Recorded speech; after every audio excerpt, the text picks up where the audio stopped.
Bismillahirrahmanirrahim. Assalamualaikum warahmatullahi wabarakatuh. Perkenalkan, nama saya Ahmad Hafiz. Saya dari kelas 1D Prodi Teknologi Informasi. Jadi di sini saya ingin menjelaskan tentang remastering Linux. Sekaligus juga untuk memenuhi tugas dari dosen saya. Langsung saja kita buka tujuan. Jadi yang pertama, untuk memahami tentang perbedaan Linux lokal dan luar, Linux luar, dan juga tentang sejarah perkembangannya. Untuk memahami dan dapat menginstal sistem Linux, cara bagaimana mengembangkannya, kelebihan dan keunggulan Linux.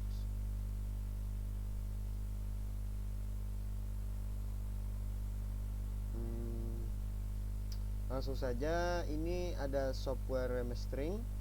Software yang dibutuhkan untuk menjalankan remastering diantaranya yaitu yang pertama, file ISO distro Linux Ubuntu yang digunakan Ubuntu 10.04. Yang kedua, Ultra ISO untuk membakar burning CD. Yang ketiga, Karel untuk membuat gambar tampilan booting. Yang keempat, MySlack Creator untuk mengemas mengepak file ISO. Yang kelima, program virtualisasi semacam VirtualBox atau VMware dan lainnya. Untuk mencoba hasil tahap-tahap remastering. Praktek remastering Linux Slack. Dalam praktek memodifikasi Linux Slack atau Linux Slack atau juga CD-lib bootable, kita membutuhkan beberapa software, yaitu sebagai berikut. Yang pertama, Power ISO. Kedua, VirtualBox. Yang ketiga, Photoshop. Yang keempat, File ISO Slack atau www.slack.org. Yang kelima, MySlack Creator. Langkah-langkah remastering Slack.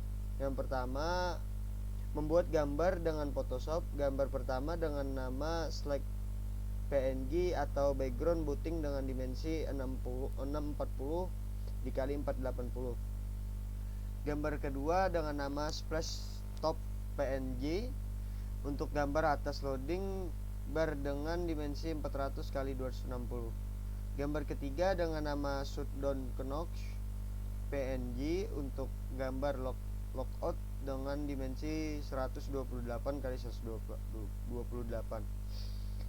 Gambar keempat dengan nama kemenu.png untuk gambar start. Untuk gambar yang keempat disesuaikan dengan dimensi 16 kali 16, 2 kali 22, 22 kali 22, 32 kali 32, 48 kali 48, dan 64 kali 64. Langkah kedua, extract file Slack ISO file ISO dan akan ditemui dua folder, yaitu bot dan Slack. Yang kedua, kopas gambar pertama dengan nama Slack PNG ke dalam folder bot. Yang ketiga, ekstrak file 003 desktop yang ada di folder Slack atau bash. Yang keempat, kompas kedua nama splash top PNG di Slack bash desktop user share apps kplash dem atau default. Kopas gambar ketiga dengan nama shutdown knock Slack desktop user apps kms server PICS. 6. Kopas gambar keempat dengan nama kemenu PNG di Slack bash 003 desktop user icon crystal PNG. Langkah ketiga, kompres folder 003 desktop. Setelah selesai, hapus folder 003 desktop. Yang kedua, pada folder Slack 6.1.2 jadikan file berekstensi ISO menggunakan Ultra ISO. Langkah keempat, buka software MySlack Creator. Software ini dibuat untuk remastering operating system, khususnya Linux bersifat open source. Pertama, kompres folder Slack yang sudah dimodifikasi menggunakan Power ISO atau Ultra ISO. Yang kedua, setelah dikompres menjadi file ISO. Yang ketiga, setelah jadi pre-ISO, langkah berikutnya klik kanan Power ISO lalu klik Mount Image. Selanjutnya buka program Slide Creator lalu Slide Source. Pada kotak dialog, pilih dalam Slide Source tipe CD-ROM. Kemudian pada Slide CD Drive, pilih CD Drive My Slide, kemudian klik Next.